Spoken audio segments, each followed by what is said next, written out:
প্রকৃতির অপরূপ সৌন্দর্য আর পাহাড়ের সবুজে ঘেরা চট্টগ্রামের বাঁশখালী ইকো পার্ক আজ নিজেই টিকে থাকার লড়াইয়ে। একসময় প্রাণ চাঞ্চল্যে ভরা এই পার্ক এখন অযত্ন আর অবহেলায় হারাচ্ছে তার সৌন্দর্য, জীববৈচিত্র্য আর পর্যটন সম্ভাবনা। আকরাম হোসেনের তথ্যচিত্রের ডেস্ক রিপোর্ট।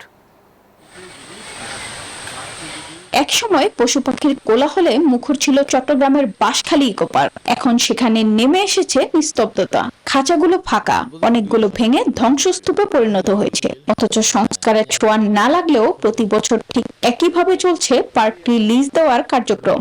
যেন প্রাণহীন এই পার্কও টিকে আছে শুধু কাগজে কলমে।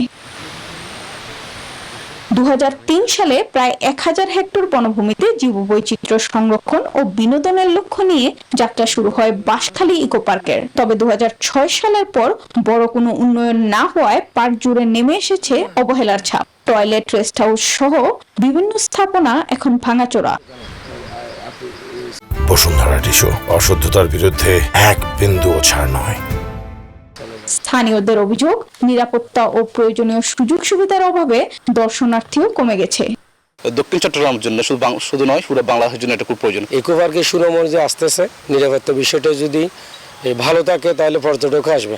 কর্তৃপক্ষ বলছে পার্ক সংস্কারের প্রস্তাব ইতোমধ্যে ঊর্ধ্বতন কর্তৃপক্ষের কাছে পাঠানো হয়েছে।